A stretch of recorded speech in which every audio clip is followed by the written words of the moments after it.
Olá, meu nome é Patrícia e bem-vindo a mais um episódio da nossa jornada pelo livro do Apocalipse. Hoje estaremos estudando a carta à igreja de Laodiceia, que está em Apocalipse, capítulo 3, versículos 14 a 22. Ao anjo da igreja em Laodiceia, escreva: Estas são as palavras do Amém, a testemunha fiel e verdadeira, o soberano da criação de Deus. Conheço as suas obras, sei que você não é frio nem quente. Melhor seria que você fosse frio ou quente. Assim, porque você é morno, nem frio nem quente, estou a ponto de vomitá-lo da minha boca. E você diz: estou rico, adquiri riquezas e não preciso de nada.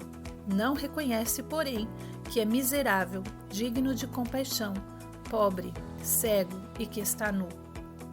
Dou-lhe este conselho: compre de mim ouro refinado no fogo, e você se tornará rico. Compre roupas brancas e vista-se para cobrir a sua vergonhosa nudez. E compre colírio para ungir os seus olhos e poder enxergar. Repreendo e disciplino aqueles que eu amo. Por isso, seja diligente e arrependa-se. Eis que estou à porta e bato. Se alguém ouvir a minha voz e abrir a porta, entrarei e cearei com ele e ele comigo. Ao vencedor, darei o direito de sentar-se comigo em meu trono, assim como eu também venci e sentei-me com meu Pai em seu trono. Aquele que tem ouvidos, ouça o que o Espírito diz às igrejas. O nome Laodiceia significa governo do povo, ou julgamento do povo. A cidade era um próspero centro comercial e administrativo no Império Romano. Era a cidade mais rica do seu distrito e, quando foi destruída em 60 d.C., recusou a ajuda imperial para a reconstrução. E recusar tal ajuda era inédito, já que o custo para reconstruir geralmente estava além do alcance dos próprios recursos de uma cidade. Mas os cidadãos ricos de Laodiceia podiam financiar o trabalho por si mesmos. O desejo de fazê-lo refletia o seu desejo de permanecer independente da autoridade romana e a sua autossuficiência. Entre as suas muitas indústrias, 3 se destacam historicamente. Laodiceia era conhecida por seus bancos, indústria de linho e lã e uma escola médica. Outro fato interessante é que, ao longo dos anos, o seu nome foi mudado várias vezes, mas foi nomeada por último por Antíoco II, que reconstruiu a cidade em 250 a.C. e a nomeou em homenagem à sua esposa Laodice. Os bancos detinham o dinheiro do distrito e lucravam muito com a renda. A indústria de lã produzia alguns dos melhores tecidos e era particularmente conhecida por uma rara lã preta, porque eles tinham um tipo raro de ovelhas, que produzia uma lã muito macia e escura. A escola de medicina também contribuía para o comércio da cidade, vendendo um colírio bem conhecido para várias doenças oculares.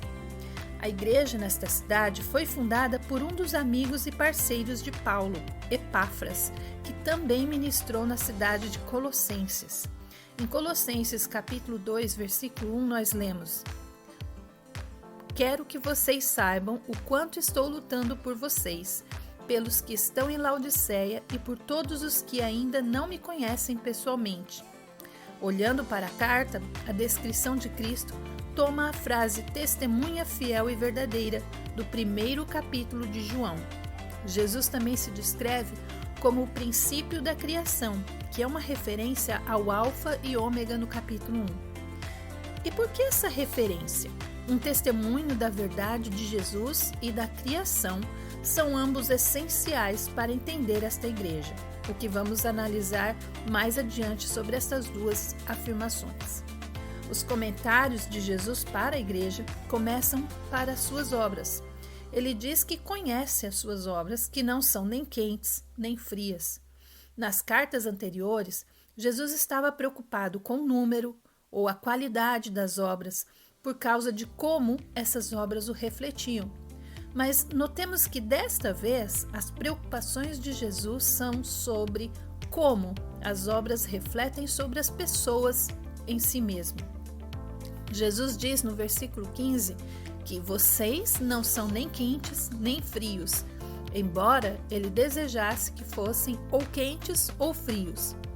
Eles se situam entre essas duas condições em um estado morno. E como resultado, Jesus diz que os vomitará da sua boca, uma expressão forte e que não é nem um pouco gentil.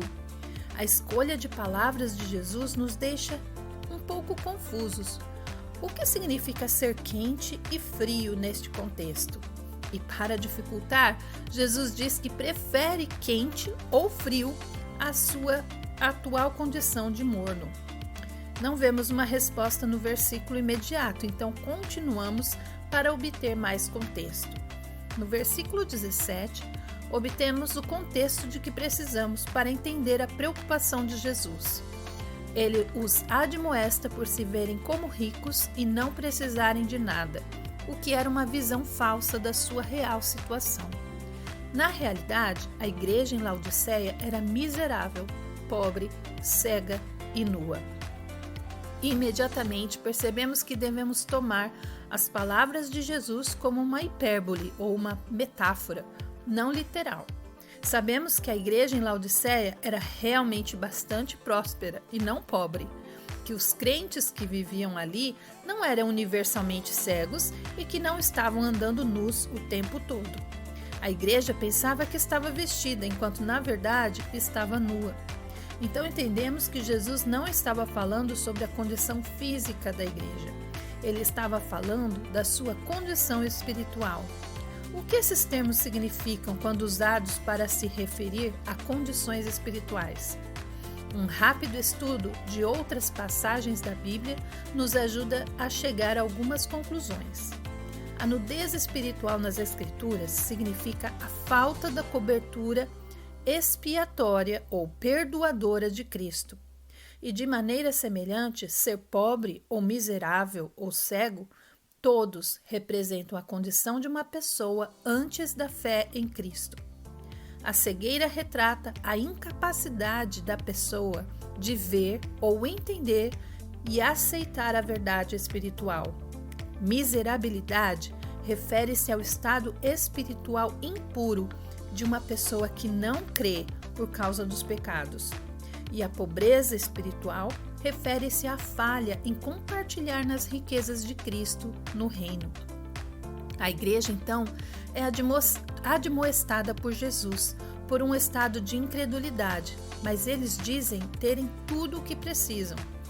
A igreja, como toda a cidade, era muito rica e, como tal, vivia um estilo de vida muito luxuoso.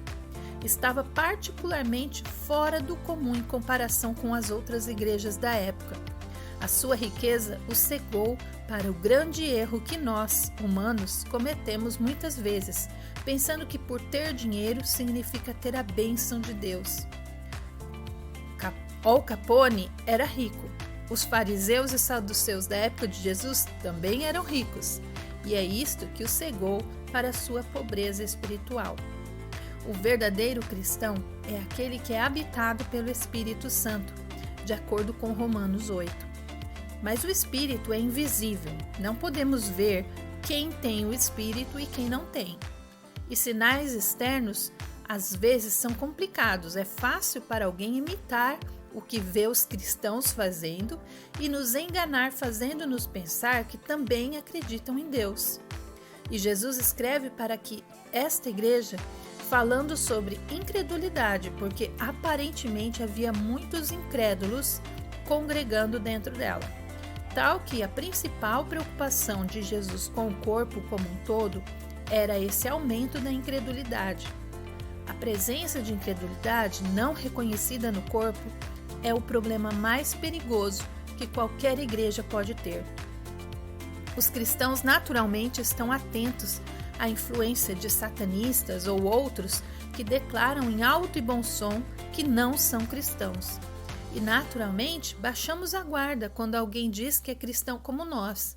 E quando descobrimos que eles não são verdadeiramente salvos, é tarde demais. Já permitimos que um lobo em pele de cordeiro entre no corpo da igreja. E isso é uma situação terrível para ambos os lados. Para os crentes na igreja, a influência de incrédulos no corpo leva à apostasia e ao comprometimento de princípios e verdades. Para o incrédulo, viver lado a lado com os cristãos leva a um falso senso de segurança. Então, agora podemos entender o que Jesus quis dizer quando disse que preferia que a igreja fosse quente ou fria. Quente sugere um cristão, alguém que crê, enquanto frio sugere o oposto, um incrédulo, um não cristão. Entendemos por que Jesus quer que alguém seja quente, cristão, mas por que ele também preferiria frio, incrédulo? A chave é lembrar que Jesus diz que prefere qualquer um desses dois estados ao estado de morno.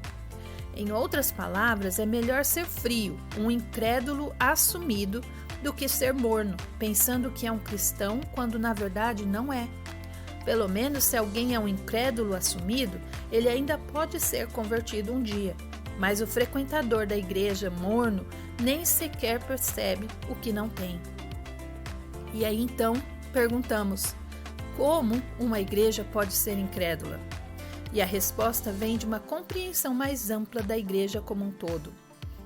De uma perspectiva terrena, havia uma instituição na cidade de Laodiceia chamada igreja. As pessoas se reuniam em prédios, cantavam músicas, oravam e realizavam outros serviços para a comunidade. E para qualquer um que observasse essas coisas, diriam: lá está a igreja de Laodiceia. Mas de uma perspectiva espiritual, aquele prédio cheio de pessoas consistia, na verdade, de dois grupos diferentes: cristãos verdadeiros e incrédulos na mesma sala. E em Mateus, capítulo 7, versículos 21 a 23, nós lemos: nem todo aquele que me diz, Senhor, Senhor, entrará no reino dos céus, mas apenas aquele que faz a vontade do meu Pai que está nos céus. Muitos me dirão naquele dia, Senhor, Senhor, não profetizamos nós em teu nome? Em teu nome não expulsamos demônios e não realizamos muitos milagres? Então, eu lhes direi claramente, nunca os conheci, afastem-se de mim vocês que praticam o mal. Jesus diz aqui, aqueles que estão na igreja, mas não pertencem a ele pela fé, serão cuspidos, ou melhor, vomitados da sua boca. E aqui vamos conhecer um pouco da geografia desta cidade. A cidade de Laodiceia estava situada em um vale cercado por montanhas, com dois fluxos de água de montanha fluindo para um vale em Laodiceia. Um fluxo de água fria e refrescante vinha do sudeste, perto de um lugar chamado Deniseu. Uma segunda fonte era uma fonte termal perto de Herápolis, que produzia uma água sulfúrica e quente, não potável, usada para banhos medicinais. E aí, em Laodiceia, os dois fluxos se combinavam, produzindo uma água morna e de gosto ruim. E beber essa água causava vômito, já que estava contaminada. Então, quando Jesus diz que ele os vomitaria da sua boca, aqueles cristãos daquela igreja entenderam perfeitamente o que Jesus quis dizer. Jesus não quer que só metade do nosso coração ou só metade do nosso amor, das nossas forças ou do nosso tempo, da nossa caminhada com Ele. Se formos espiritualmente frios, ainda há solução ou salvação. Não é surpresa que não haja elogios para esta igreja, a única igreja sem nada de positivo. E no versículo 18, Jesus dá uma exortação a esta igreja, e cada uma delas é um remédio espiritual para curar a condição do coração desta igreja. Primeiro, Jesus os aconselha a comprar dele mesmo ouro refinado pelo fogo, para que possam se tornar ricos. Ouro refinado pelo fogo retrata o nosso tesouro eterno que Cristo nos qualifica a receber. Em segundo, eles devem comprar vestes brancas para se vestirem. Mais uma vez, as vestes referem-se às roupas usadas pelos cristãos que retratam a obra purificadora de Cristo. Os de Laodiceia estavam nus espiritualmente, ou seja, incrédulos, em contraste com aquele cristão com obras insuficientes que tinham roupas sujas. Então isso também é uma alusão a colocar a fé em Jesus. E finalmente, eles precisavam de comprar colírio para ver. Em termos espirituais, significa chegar ao conhecimento da verdade de Deus. Cada um desses remédios é inspirado nas principais indústrias da cidade. Jesus enfatizou como esta igreja confiou em sua prosperidade terrena como medida do seu valor, mas estavam usando a medida errada e deveriam olhar para o céu como medida de sucesso. Jesus exorta esta igreja e os desafia para se arrepender e mudar de atitude. Ele diz que aqueles que são verdadeiramente do Senhor conhecerão a repreensão, a correção e a disciplina. O caminho que nos dá mais segurança é um de treinamento e convicção.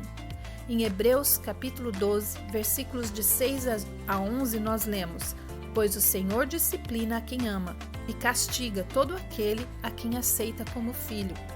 Suportem as dificuldades, recebendo-as como disciplina. Deus os trata como filhos. Pois qual filho que não é disciplinado por seu pai? Se vocês não são disciplinados, e a disciplina é para todos os filhos, então vocês não são filhos legítimos, mas sim ilegítimos. Além disso, tínhamos pais humanos que nos disciplinavam e nós os respeitávamos. Quanto mais devemos submeter-nos ao Pai dos Espíritos para assim vivermos. Nossos pais nos disciplinavam por curto período, segundo lhes parecia melhor, mas Deus nos disciplina para o nosso bem, para que participemos da sua santidade. Nenhuma disciplina parece ser motivo de alegria no momento, mas sim de tristeza. Mais tarde, porém, produz fruto de justiça e paz para aqueles que por ela foram exercitados. Após a exortação no versículo 20, Jesus chama esta igreja à fé nele mesmo. Aqueles que ouvirem a sua voz e abrirem a porta do seu coração poderão recebê-lo e possuir o que lhes falta.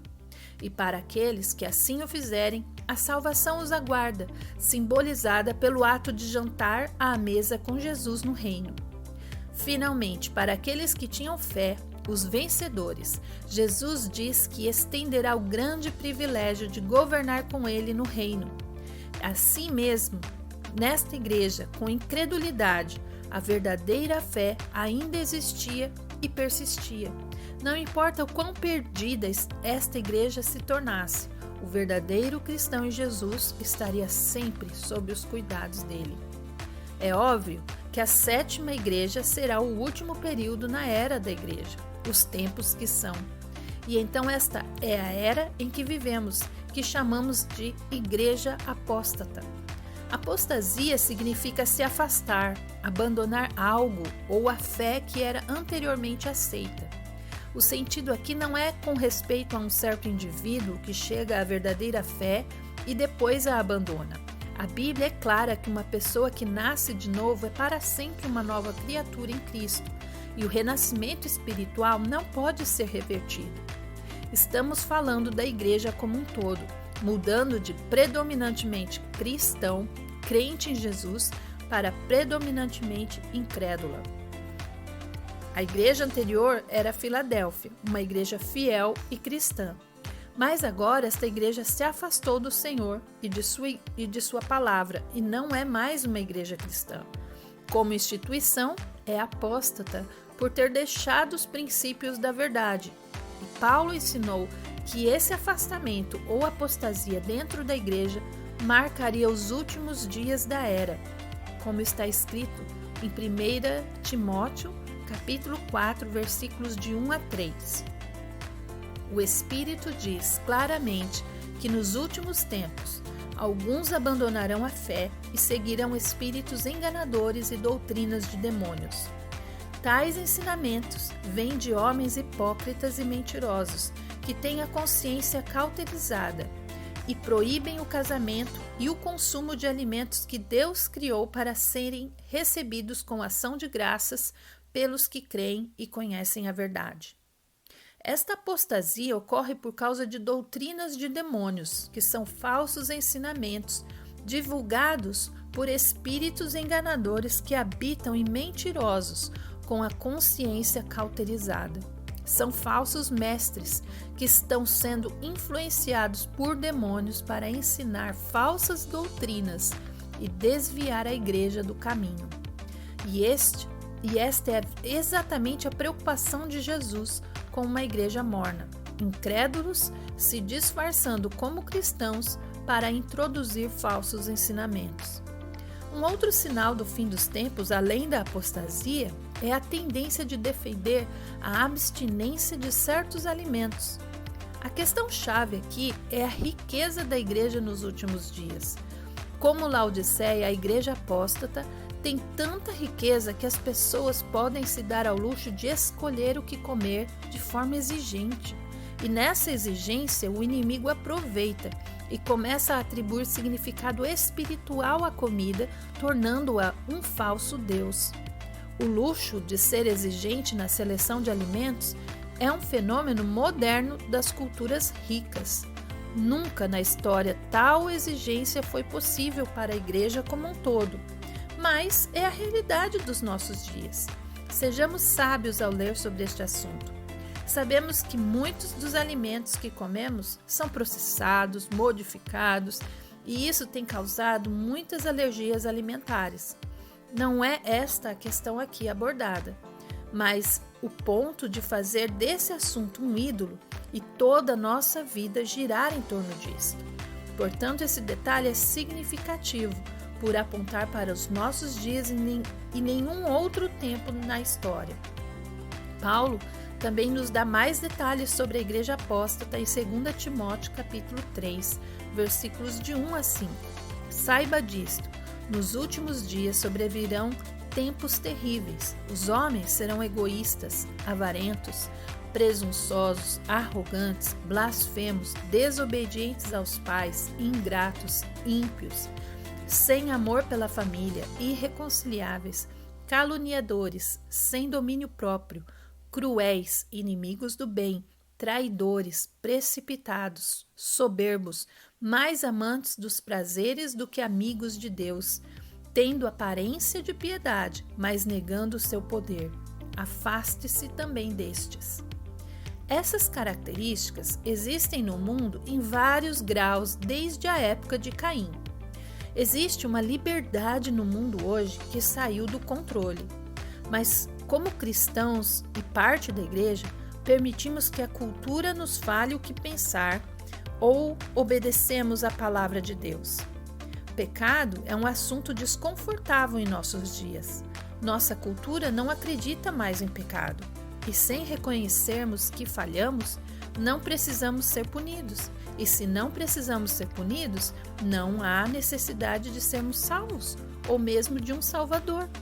Jesus não veio para nos condenar, mas para nos salvar. Mas sem a convicção de que somos pecadores, não entenderemos que precisamos ser salvos do castigo que os pecadores merecem. Muitas vezes pensamos que vamos para o céu se formos bonzinhos e que somente pessoas muito ruins como Hitler merecem ser punidas e ir para o inferno. Mas Paulo diz que os últimos dias serão conhecidos por essas coisas. Simplesmente, estes comportamentos não serão mais a exceção, se tornarão a regra. E olhando para a lista, não é difícil imaginar um mundo dominado por estas características, não é verdade? Os últimos dias, o tempo da igreja apóstata, também serão, e não é coincidência, uma era de excesso, brutalidade e perversão.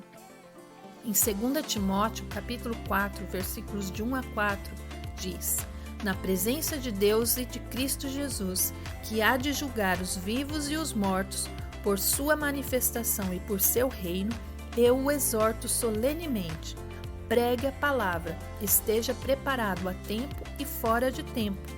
Repreenda, corrija, exorte com toda paciência e doutrina, pois virá o tempo em que não suportarão a sã doutrina. Pelo contrário, sentindo coceira nos ouvidos, segundo seus próprios desejos, juntarão mestres para si mesmos, eles se recusarão a dar ouvidos à verdade, voltando-se para os mitos. Os mitos e doutrinas de demônios provocaram esse afastamento na igreja. Mas quais são especificamente esses falsos ensinamentos? A pista é encontrada na maneira como Jesus se dirigiu à igreja de Laodiceia no início da carta. Jesus disse que ele era o princípio e o fim da criação, a testemunha verdadeira. Jesus refere-se a duas crenças fundamentais, importantíssimas da sua igreja, que foram perdidas no final do último século. A transição da igreja missionária para a igreja apóstata começou principalmente como resultado de dois movimentos. Primeiro, o final do século XIX trouxe a chegada da crítica bíblica.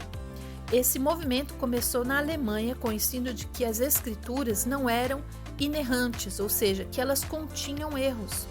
E ao contrário, os estudiosos argumentavam que a Bíblia deve ser entendida como uma obra imperfeita de homens e, portanto, deve ser interpretada de forma frouxa, sem consideração pelas visões históricas e, de fato, o seu significado literal não é importante. Essas escolas ensinaram os homens a questionarem a autoria dos livros da Bíblia e outros detalhes há muito tempo aceitos como verdade.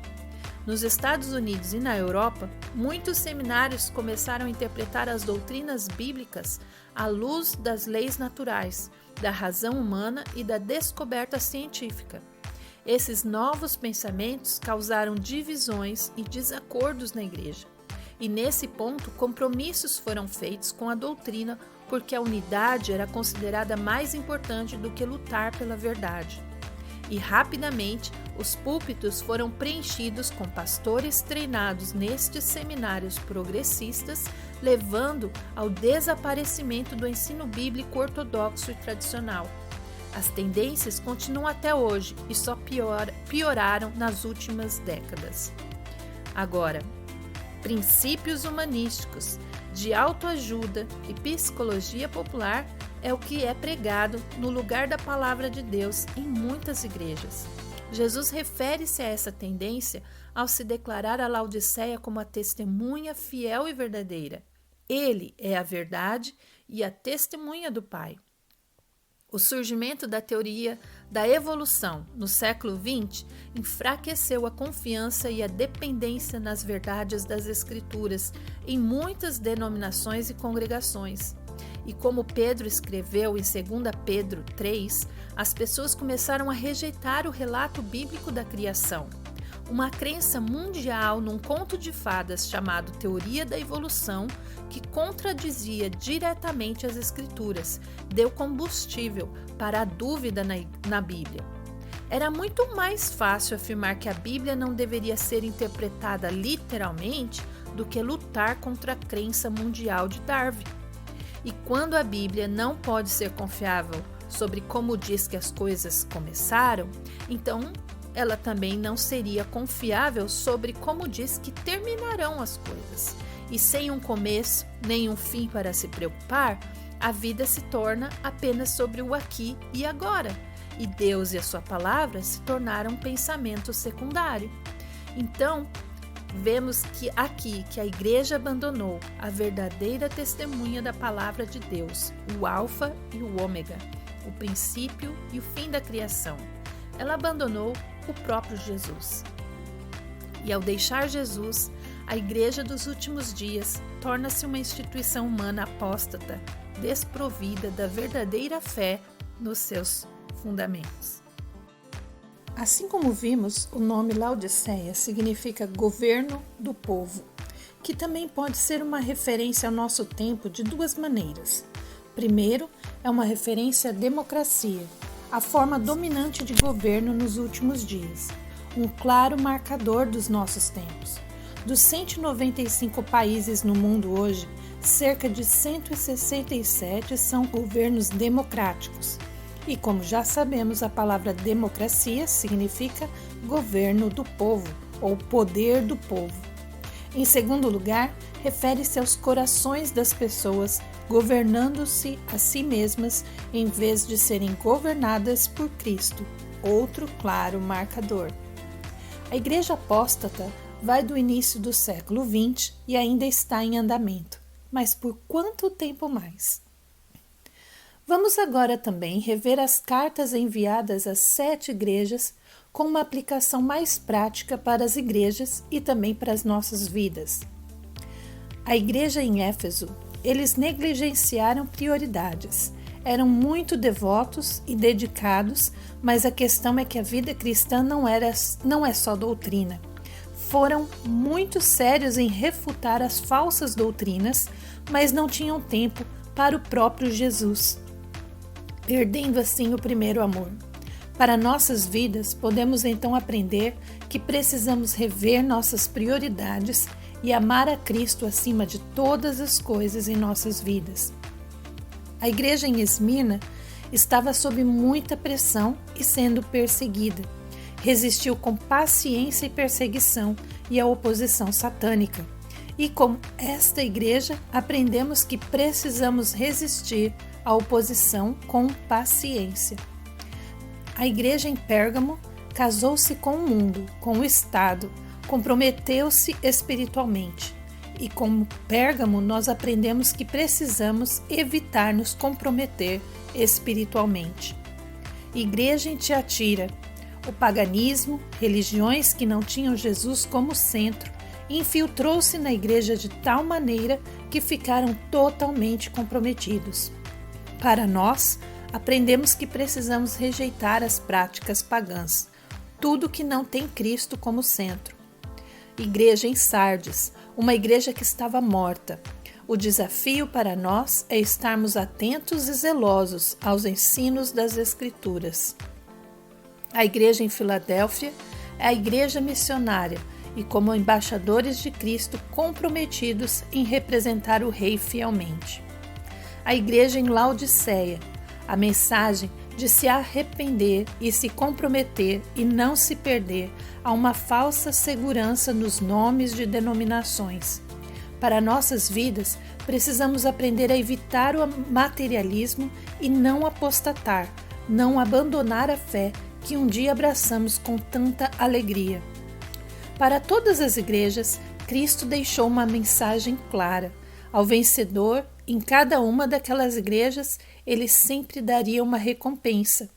Comer da árvore da vida, não sofrer o dano da segunda morte, comer do maná escondido, ter um novo nome escrito numa pedra branca, poder sobre as nações, caminhar com Cristo vestidos de branco, com pureza, e ter o nosso nome não apagado do livro da vida e declarado no céu. Ser um pilar no templo de Deus, ter o nome de Deus e de sua cidade, e sentar-se com Cristo no seu trono. De acordo com o estudo destas cartas, podemos dizer que estamos no último período da igreja e que Jesus está muito próximo de vir buscá-lo. Em João 3,16, nós lemos que Deus amou o mundo de tal maneira que deu o seu Filho único. E em 2 Pedro 3,9 nos fala que Deus não deseja que ninguém pereça, que ninguém morra sem a salvação. Nos evangelhos lemos que Jesus comia com prostitutas e coletores de impostos, com pecadores, e suas vidas foram mudadas. Não há outro caminho, somente através de Jesus é que podemos ser salvos e chegar até o Pai. Também gostaria de compartilhar aqui uma comparação muito interessante destas 7 cartas com uma outra passagem da Bíblia em Mateus capítulo 13. Elas são chamadas parábolas do reino, porque Jesus começa todas elas como porque o reino dos céus é como. Os primeiros 9 versículos de Mateus 13 nos conta a parábola do semeador que saiu a semear. Uma parábola muito conhecida e familiar para muitos cristãos. Algumas das sementes caem à beira do caminho, outras no meio de espinhos e outras num solo rochoso. A semente que caiu à beira do caminho é levada pelos pássaros, ou brotou e depois morreu quando caiu no solo com pedras ou espinhos. Mas somente brota e cresce e produz frutos no solo bom e fértil. Jesus explica a parábola aos seus discípulos. A semente é a palavra de Deus. Os diferentes tipos de solo são os corações daqueles que ouvem a mensagem. E se você acompanhar em sua Bíblia, verá que mais adiante Jesus conta mais 6 parábolas. A parábola onde Satanás semeia joio no meio do campo de trigo e Deus fala aos anjos para deixar o trigo crescer e colher o joio e queimá-lo antes de guardar o trigo no celeiro. A parábola da semente de mostarda, que é uma semente muito pequena, que cresce e se torna numa grande árvore. A parábola sobre uma mulher que esconde o fermento em 3 medidas de farinha e a massa fermentou. Outra parábola que encontra um homem encontra um tesouro num campo e vende tudo e compra aquele campo. A parábola que é semelhante à anterior, onde um homem encontra uma pérola de grande valor, vende tudo para comprá-la. E finalmente a parábola da rede, onde pegam todos os tipos de peixes e então os pescadores sentam-se na praia e começam a separar os peixes bons para o cesto e ruins para jogar fora. Quando lemos o capítulo 13 de Mateus, podemos ver por que Jesus ensina por meio de parábolas que são histórias, mas que no caso de Jesus não são para trazer entendimento, mas sim para esconder um entendimento. No versículo 35, nós lemos: abrirei a minha boca em parábolas, publicarei coisas ocultas desde a criação do mundo. Parece que as verdades destas parábolas não são encontradas no Velho Testamento, porque estão escondidas desde a criação do mundo. Em Efésios 3, versículos 3 a 6, nós lemos: pois, segundo uma revelação, me foi dado a conhecer o mistério, conforme escrevi há pouco, resumidamente.